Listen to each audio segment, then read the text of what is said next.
Welcome to Selling Magic. This is the series for expert service providers in the spiritual, teaching, and personal transformation industries. Listener, this is for you if you are interested in what it takes to sell something that can't necessarily be held in the palm of your hand. How to sell and how to profit from intangible things like potential and meaning and power and change. I'm your host, Anna Bellissima. You can find me on all social media channels, and my guests here share their hard-won wisdom and cautionary tales to help you grow your business. Selling Magic is brought to you by The Demand Shift, the dark art of attraction marketing for inbound leads, and it creates a pivot to your brand messaging that leads to more engagement, more inquiries, more motivated buyers, and it does not rely on constant content creation or live launches,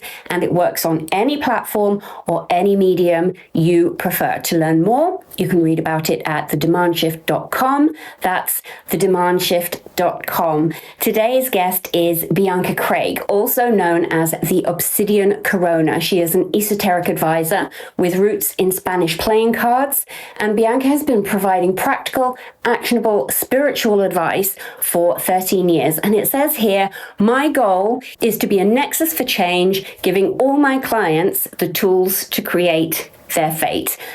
Based out of Clearwater, Florida, Bianca is an ordained wedding officiant. She is a horror enthusiast and wrote the book on the Tarocchi Tarot, a 60s and 70s Italian horror-inspired deck. Welcome, Bianca. Welcome to Selling Magic. Thank you for being here. I'm very glad to be here. Thank you.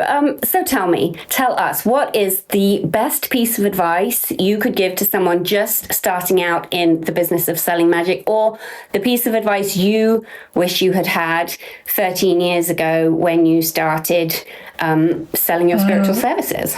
It's very hard to pick just one area of advice.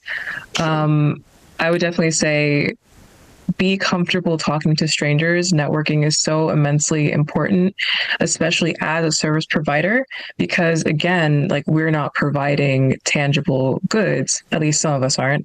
Most of us aren't. But there's this saying, people always remember how you make them feel.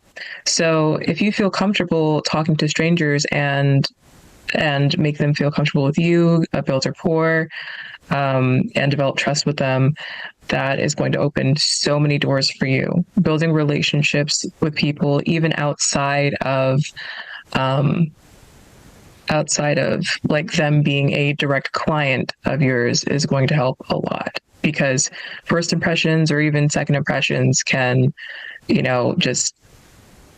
I get a lot of my business through referrals and word of mouth, even from people who haven't sat with me to read with me. Right. And yes, of course, it doesn't just open up doors to clients, but to other kind of opportunities like collaborations and sharing people's audiences and just even being exposed to new ideas and perspectives, right? Exactly. Like the tarot deck, the Tarocchi.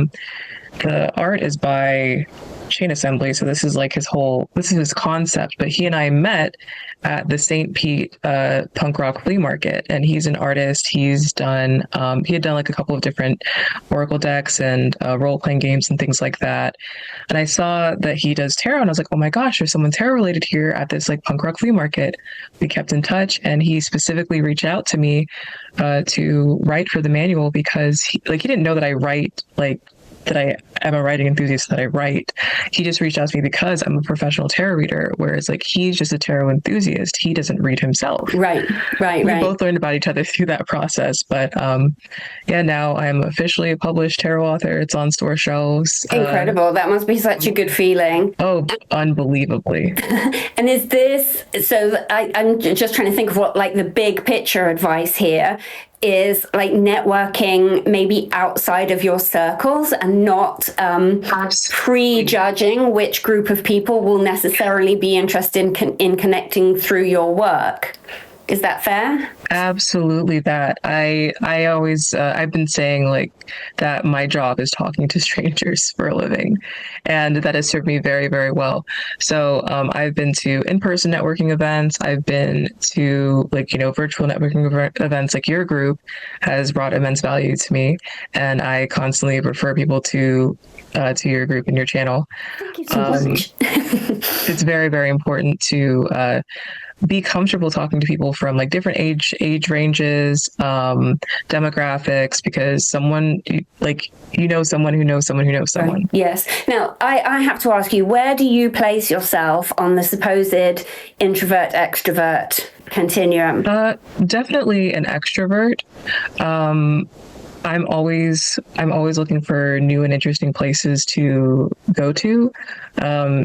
And I'm very much of the belief that closed mouths don't get fed. So you have to be open to asking for questions, asking for information about cool new places, new opportunities. Even just like basic job offers, whether like if you're working like, standard. Do you know anyone who can help me? Just like the basic ask, right? Yeah, just the basic ask. Well, I was going to say the art of asking, but I don't think we really need to think about Amanda Palmer right now. Right. And the art really like we can lead to overthinking, right? Where actually I find that in marketing, a lot of the interactions are just like so, what do I want to say?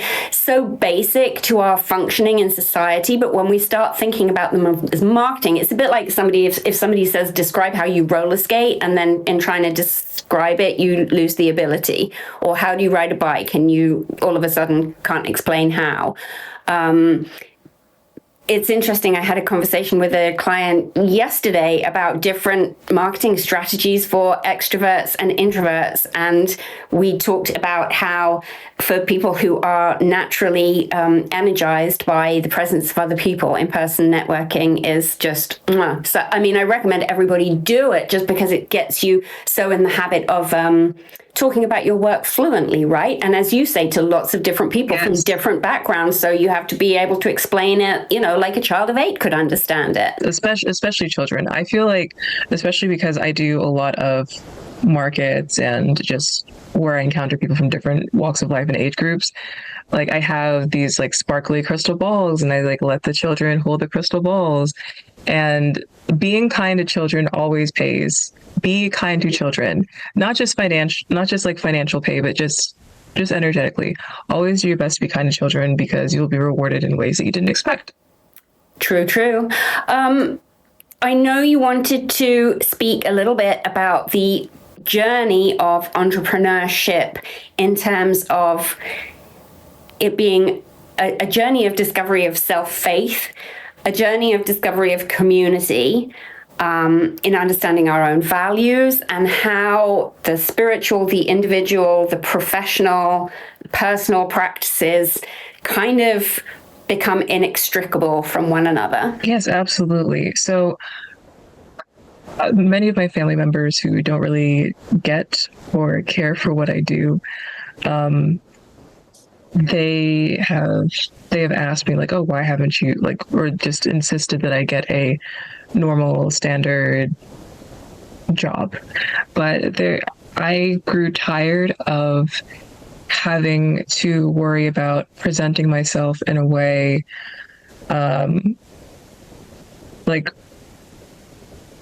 representing a company that largely didn't care about me as a person, having to overextend myself in various ways. Being an entrepreneur, it has led me to be more joyful, imaginative, and encouraged my personal self-discipline. Before this, I had a habit of showing up for other people more than for myself. And I've learned that through this, especially through the work that I do, is that the best way for you to show up for other people and to be present and be available and be of service to others is for you to center yourself first. And while it's important to be part, like to have like a set mission or vision. I mean, I was part of I was part of the NAACP in my county, as an officer, as a secretary. And I encountered with people from like different generations and worldviews that have been impacted by discrimination in various ways, and knowing how to doing what I do helped me learn how to meet people where they're at, and to try to create a space of mutual understanding, mutual questioning, mutual asking. But yes, this also taught, like, just doing what I do, it led me to have more faith in myself, because the direct actions that I've taken, going to the places that I've gone, it's forced me to show up for myself, and being able to see the actionable results has just been phenomenal. Seeing the impacts that I've made. I mean, even most recently, I encountered, I got reacquainted with someone that I read for at a Pride event over a year ago in St. Pete, and now they're coordinating their own queer-focused event that they wanted to have me read at. And when I met them, they were vending at a market that I was at. They didn't know I was going to be there, so it was purely serendipitous, and it's another thing that it's beautiful timing, beautiful timing. Gorgeous. Have you? I bet you. So, whenever I speak to tarot readers, anybody who's doing like large public events and fairs and so on, have the privilege of just being in contact with so many people, and as a result have like so many great stories, all the best stories, all the most shocking and horrifying stories of difficult customers. Have you faced? Do you regularly face pushback about? I guess selling magic, essentially. I know there's sometimes a perception, why I don't really understand, that people should not make a good living, not should be abundantly paid for their gifts. Well, that in particular hasn't been an issue for me. It's more so having done events in more churchy areas. Because like where I'm from, it's more rural, more southern. So like people, they're either so deeply involved in their faith that they don't know what tarot is. And then I explain like, oh yeah, psychic. And they're like, whoa. So like they either like have no idea like what it is, and they don't have like an impression or knowledge about it, or they're just immediately like. So I haven't really had a lot of people saying like, oh, you shouldn't charge your gifts. I've seen those interactions over the years, even before I started doing this, before I even touched a deck casually. I've been seeing a lot of discourse about that. But I just think back to in various traditions with people who would facilitate ceremonies and cleansings and things like that. You would usually provide an offering or provide money for the offering, to provide that good, to facilitate that service, like for the time, for the resources, the energetic exchange. Absolutely. Can I ask you one final question? If you were going to teach one transformative magical tool to entrepreneurs, what would it be? Oh goodness. Well, personally, I've really been. It's very difficult because I love art and the arts, which is part of why I feel so akin to tarot and cartomancy in general. But I've also really been enjoying working with sigil magic, and I think that just being able to apply and integrate magic and symbols in your life, and like very just like the way to integrate them in like in a simple, practical, ongoing way, I think would be how I would what I would teach. About making it a practice. Yes, making it a practice, because a lot of people, they may want to do like a one-off working, one-off spell, but they don't, like, there's not like follow through, there's not consistency, there's no revisiting the work or amplifying the work. So teaching about that. And the more you put in, the more you get out. Exactly. So tell us, Bianca, how can our listeners learn more about readings from you, and who is going to get the most out of a reading with you? Okay. Well, you can find me on my website, www.theobsidiancorona.com. I'm also on Instagram for now, and Facebook for now, and TikTok apparently. We'll add, so the obsidiancorona.com, we'll add links to all your socials in the description. Everything, yeah. And do you have any kind of reading that you particularly love to give? That I particularly love to give? Basically, I love to do just an overview. I usually wind up doing a lot of general readings, and then just like creating actionable steps in order to best prepare for any obstacles that I see, any sort of like recurring themes. Like I might see multiple suits present themselves, like, oh, you need to focus on this or focus less on that. Just seeing like where they need to reprioritize, essentially. Excellent. Amazing. Thank you. We're going to draw our conversation to a close. Thank you so much, Bianca Craig, for coming on and sharing your wisdom about growing a tarot business. You can learn more about what Bianca does by visiting theobsidiancorona.com. And if you are in the business of selling magic, I'd love to have you on a future episode. You'll find the link to apply in the description box below. And once again, if you want to switch on a golden tap of hot leads flowing into your business who want what you're selling, check out the lesson at thedemandshift.com. That's all for now. Remember your magic, be bold, stay sharp, say your prayers, and I will see you later.